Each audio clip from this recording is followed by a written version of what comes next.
Good morning बच्चों। आज हम पढ़ेंगे इलेक्ट्रिक पोटेंशियल एनर्जी के बारे में। इलेक्ट्रिक पोटेंशियल एनर्जी की क्या है? जैसे इलेक्ट्रिक पोटेंशियल का डिफिनीशन होता है वैसे ही इलेक्ट्रिक पोटेंशियल एनर्जी का डिफिनीशन होता है। देखो दोनों में डिफरेंस क्या था। इलेक्ट्रिक पोटेंशियल की डिफिनीशन में हमने कहा था कि यूनिट पॉजिटिव चार्ज को इन्फिनिटी से इलेक्ट्रिक फील्ड के अंदर किसी पॉइंट तक लाने में जो वर्क करना पड़ता है उस वर्क को ही इस पॉइंट का इलेक्ट्रिक पोटेंशियल कहते हैं। ठीक है। और इलेक्ट्रिक पोटेंशियल एनर्जी में किसी भी चार्ज इनफाइनाइट से इलेक्ट्रिक फील्ड के अंदर लाने में जो वर्क करना पड़ेगा वो वर्क ही उस चार्ज का, जिसको इन्फिनिटी से ला रहा है, उस चार्ज का उस पॉइंट पर इलेक्ट्रिक पोटेंशियल एनर्जी। क्लियर हुआ? इलेक्ट्रिक पोटेंशियल जो होता है वो सोर्स चार्ज का होता है जिसके कारण वो फील्ड बना होता है, और इलेक्ट्रिक पोटेंशियल एनर्जी उस चार्ज का होता है जो हम फील्ड के अंदर जिसको लाते हैं। ये भी डिफरेंस है। क्लियर है? हम यहाँ पर इलेक्ट्रिक पोटेंशियल एनर्जी के लिए फॉर्मूला डिराइव करना चाह रहे हैं। जैसे सपोज कर लो ये हमारा चार्ज Q1 है और इसके फील्ड में एक पॉइंट ए पर पुट किया गया है और इसके फील्ड में एक पॉइंट है बी। इस पॉइंट बी पर एक कोई दूसरा चार्ज Q2 है, उसका पोटेंशियल एनर्जी कैलकुलेट करना है। ठीक, मतलब इस चार्ज Q2 को इन्फिनिटी से पॉइंट बी तक ले आए हैं, यहाँ तक ले आए Q2 को, तो कितना वर्क करना पड़ेगा उस वर्क को कैलकुलेट करने तो potential energy of that charge at point B हमें पता चल जाएगा। ठीक है। तो इसका एक दूसरा तरीका, एक को हम इंडिकेट करते हैं इसे पोटेंशियल इलेक्ट्रिक पोटेंशियल के फॉर्मूला डिराइव। दूसरा तरीका बहुत ही है, क्योंकि जो इलेक्ट्रिक पोटेंशियल होता है वो 1 कूलम्ब के चार्ज को लाने में वर्क डन होता है। जब 1 कूलम्ब के चार्ज को लाने में वर्क डन भी हमें ऑलरेडी पता है, तो Q2 कूलम्ब को चार्ज को लाने में यूनिटरी मेथड है, तो 1 कूलम्ब को चार्ज को लाने में वर्क डन भी होता है। Q2 कूलम्ब को लाने में कितना वर्क डन करना पड़ेगा, तो Q2 से हम मल्टीप्लाई कर दें। क्लियर? तो हमारा सबसे पहला काम होगा, हम सपोज कर ले कि ए और बी के बीच का ये जो डिस्टेंस है, distance between A and B जो है is B the R. Then potential at B into Q1, और यही क्या हो जाएगा, B equal to 1/4 pi epsilon naught Q1/R। और यही चीज क्या होता है, work done is B work done in bringing 1 coulomb charge from infinity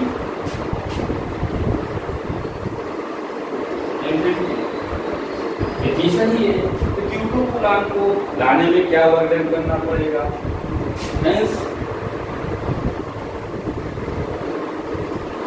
work done in bringing Q2 charge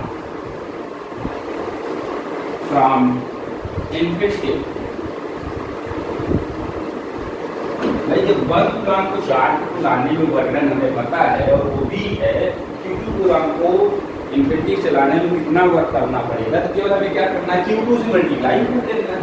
तो W इक्वल क्या हो जाएगा, V इंटू Q2, और V क्या है, वो है 1/4 पाई एप्सिलॉन नॉट Q1/R। और यही वर्क ही चार्ज Q2 का इस पॉइंट पर पोटेंशियल एनर्जी हो जाएगा। डिफिनीशन हमारा यही करता है, तो क्या हो जाएगा, Q equal to W according to definition, then U is equal to हो जाएगा 1/4π0 Q1 Q2 बाई R। ये वर्क डन हो जाएगा, ठीक।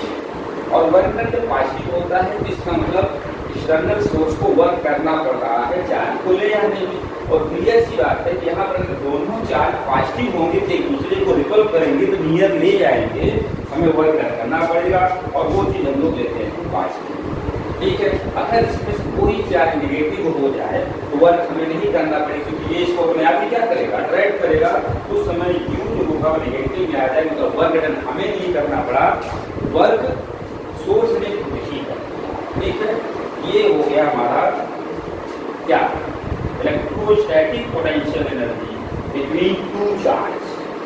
उसके लिए हम लोग U इक्वल 1/4π0 पाना, और यूनिट वही होगी जो वर्क का होता है, मतलब हम कह सकते हैं कि इसकी यूनिट जो होगी वो जूल हो जाएगी। क्लियर हो गया। तो ये फॉर्मूला तो हमारे पास ये भी हम कह सकते हैं W इक्वल D Q होगा। क्लियर। अब हम यहाँ पर जानना चाह रहे हैं 1 इलेक्ट्रॉन वोल्ट क्या होता है। 1 इलेक्ट्रॉन वोल्ट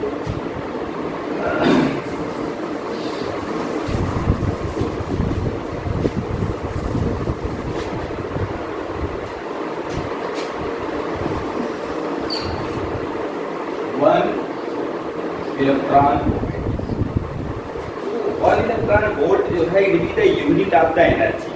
ये एनर्जी की एक स्मॉल यूनिट है 1 इलेक्ट्रॉन वोल्ट, ठीक है। और हम ये कह सकते हैं जैसे सपोज कर लो कोई चार्ज पार्टिकल है जिस पर चार्ज E, एक चार्ज पार्टिकल है जिस पर चार्ज क्या है, E है, मतलब जितना इलेक्ट्रॉन पर चार्ज होता है, और उसको हम एक इलेक्ट्रिक फील्ड में रखते हैं, और जहां पर पोटेंशियल क्या हो V, तो ये क्या होगा, इलेक्ट्रिक फील्ड में एक्सेलरेट होगा, मूव करेगा, ठीक है। तो एनर्जी जो गेन करेगा, वो जो एनर्जी गेन करेगा वही एनर्जी 1 इलेक्ट्रॉन वोल्ट हो जाएगी। कहने मतलब ये हुआ कि किसी इलेक्ट्रॉन को अगर हम 1 वोल्ट के पोटेंशियल डिफरेंस से एक्सेलरेट करते हैं तो जो एनर्जी वो इलेक्ट्रॉन गेन करता है उस एनर्जी को ही हम लोग 1 इलेक्ट्रॉन वोल्ट कहते हैं। तो हम क्या कहेंगे, energy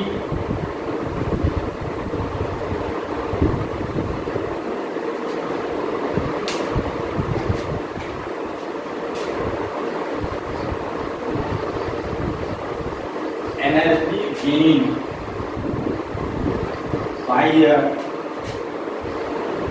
by an electron when it is accelerated by potential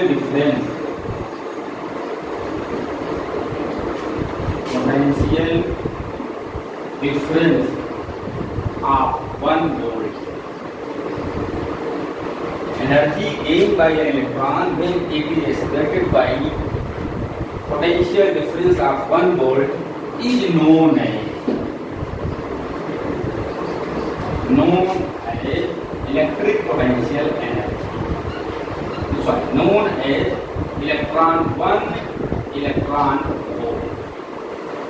ठीक है, मतलब किसी इलेक्ट्रॉन को 1 वोल्ट के पोटेंशियल डिफरेंस से एक्सेलरेट करते हैं तो वो क्या होगा, एनर्जी गेन करेगा, मूव करेगा, मतलब एनर्जी गेन करेगा, और वो जो एनर्जी गेन करेगा उसी को हम लोग क्या कहेंगे, इलेक्ट्रॉन वोल्ट कहते हैं। ठीक है, क्योंकि मुझे पता है कि पोटेंशियल डिफरेंस जो होता है डेल्टा V वो W/Q के इक्वल होता है, W/Q के इक्वल होता है। देन W इक्वल क्या हो जाएगा, Q इंटू डेल्टा V। ठीक है, और वर्क एनर्जी थ्योरम क्या करता है कि जब किसी चीज पर, किसी सिस्टम पर हम वर्क करते हैं तो काइनेटिक एनर्जी में कन्वर्ट हो जाती है। इसी को हम लोग क्या करते हैं, वर्क एनर्जी थ्योरम। तो मतलब यही वर्क जो होगा वो काइनेटिक एनर्जी के इक्वल हो जाएगा। मतलब ये हो गया kinetic energy of the charge particle का ये फॉर्मूला हमारे पास है, ये हो जाएगा Q इंटू डेल्टा V। ठीक, और if Q become equal to 1 electron and delta V become equal to 1 volt, उस केस में एनर्जी जो हो जाएगी 1E इंटू 1V, मतलब 1 इलेक्ट्रॉन वोल्ट। और ये जो 1 इलेक्ट्रॉन वोल्ट होगा, यहाँ पर अगर E की वैल्यू हम रख दें, E मतलब चार्ज इलेक्ट्रॉन, और you can say charge proton, और ये जो होगा 1.6 इंटू 10⁻19 कूलम के इक्वल होगा। ये हो जाएगा 1.6 इंटू 10⁻19 कूलम, और इंटू वोल्ट तो भाई ये हमारा आ जाएगा 4 जूल। ये हो जाएगा 1.6 इंटू 10⁻19 जूल। मतलब यहाँ पर एक चीज और निकल कर के आ जाए, 1 इलेक्ट्रॉन वोल्ट जो होगा वो 1.6 इंटू 10⁻19 जूल के इक्वल होगा। ये हमें ध्यान रखना है, ठीक है। 1 इलेक्ट्रॉन वोल्ट इक्वल क्या होगा, 1.6 इंटू 10⁻19 जूल एनर्जी के इक्वल होगी। और ये एनर्जी जो होती है, ये इलेक्ट्रॉन को 1 वोल्ट से एक्सपेक्ट करने के बाद गेन की गई एनर्जी के इक्वल होती है।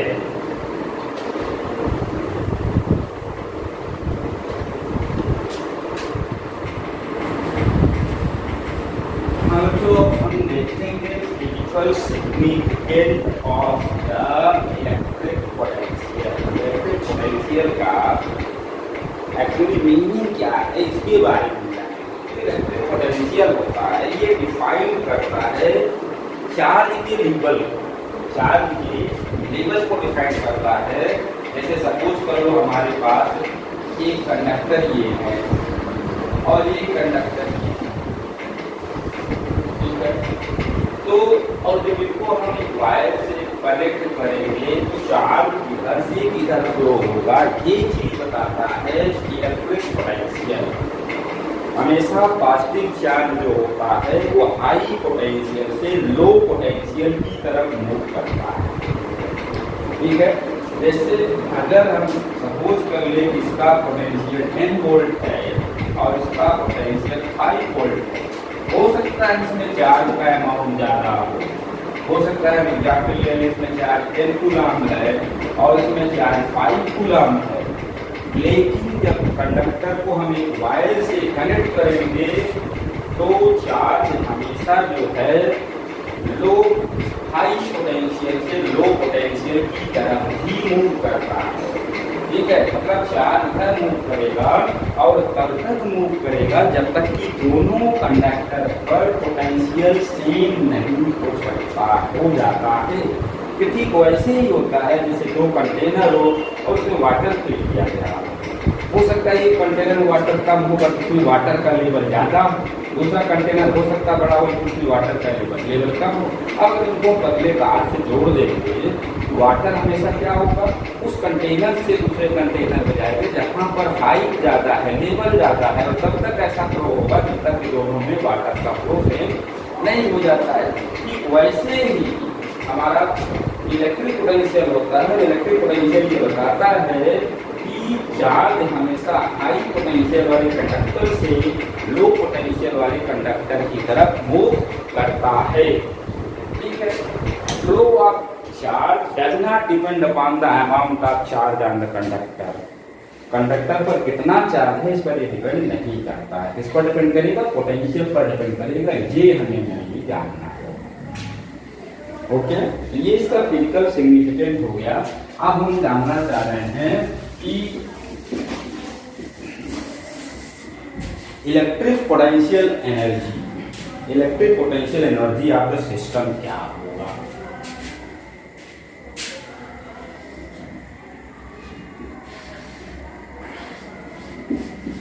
इलेक्ट्रिक पोटेंशियल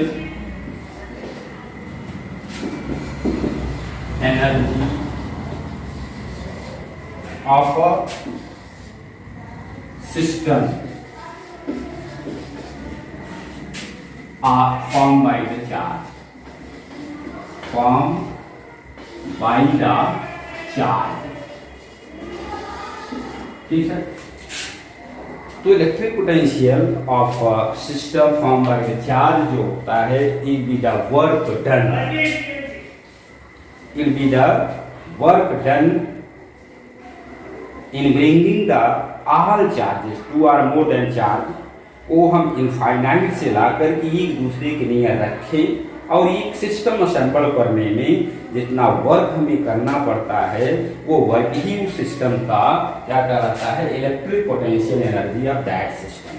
ठीक है, फिर से हम बताते हैं इसको, two or more than two charge को हम कहाँ से ले आए, इन्फिनिटिव से, इन्फिनिटिव से लाकर एक दूसरे के नियर रख दें और एक सिस्टम असेंबल करें, सिस्टम बनाएं। तो ऐसा करने में हमें एक वर्क करना पड़ेगा और ये वर्क ही उस सिस्टम का इलेक्ट्रिक पोटेंशियल एनर्जी कहलाता है। ये तो डेफिनेशन हो गई, बट न्यूमेरिकल प्रॉब्लम सॉल्व करना इसका बहुत ही आसान है।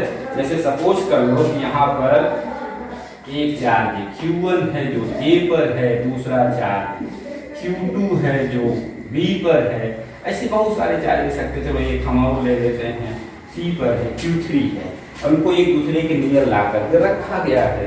तो इनको एक दूसरे के नियर लाने में कितना वर्क करना पड़ा, अगर ये हम कैलकुलेट कर लें तो यही क्या हो जाएगा, electric potential energy of this system हो जाएगा। तो यहाँ पर क्या करना है, कुछ भी नहीं करना है, जितने भी चार्ज का पेयर बनेगा, न्यूमेरिकल आता है एग्जाम में, तो जितने भी चार्ज का पेयर बनेगा उन सब के बीच का हम पोटेंशियल एनर्जी फाइंड कर लेंगे, जो भी इसके पहले फार्मूला बताए थे 1/4π0 Q1 Q2/r के हेल्प से, और फिर सबको ऐड कर देंगे। और ध्यान देना है कि पोटेंशियल भी स्केलर क्वांटिटी होती है, पोटेंशियल एनर्जी भी स्केलर क्वांटिटी होती है, इसलिए ऐसा कैलकुलेशन करते समय चार्ज को विद साइन रखना होता है। ठीक, तो जब यहाँ पर एनर्जी फाइंड करेंगे, ये एक पेयर बना, एक पेयर ये बन गया, एक पेयर ये बन गया, मतलब ये तीनों पेयर के बीच में जो एनर्जी होगी उसे हमें कैलकुलेट करके ऐड करना होगा।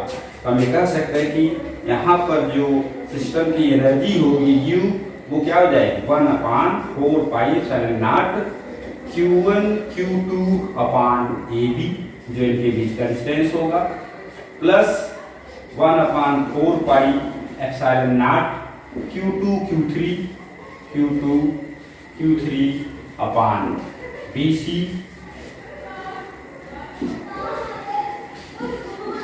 Plus 1/4π0 Q3 Q1/AC। और टोटल जो कैलकुलेट करने के बाद आएगा यही potential energy of this system हो जाएगा। अगर ऐसे सपोज कर लो, हमारा पेयर कहने का मतलब क्या है, इसको हम एक एग्जाम्पल और लेते हैं तो उससे क्लियर हो जाएगा।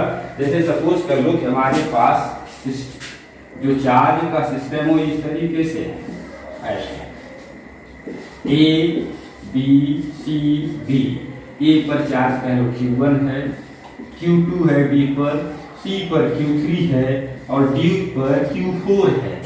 चार्ज का कितना पेयर बनेगा भाई, एक AB हो गया, दूसरा BC हो गया, तीसरा CD हो गया, तीसरा DA हो गया, और भी पेयर बनेगा कि नहीं। हमने कहा जितने भी पेयर बने तो एक पेयर हमारे पास ये भी बनेगा, इनके बीच की भी पोटेंशियल एनर्जी निकालनी पड़ेगी, और एक पेयर हमारा ये भी बनेगा, इनके बीच की पोटेंशियल एनर्जी निकालनी पड़ेगी, देन सबको हम ऐड करेंगे। तो कहने का अगर यहाँ पर हम पोटेंशियल एनर्जी फाइंड करते हैं तो फॉर्मूला क्या हो जाएगा, 1/4π0 Q1 Q2/AB,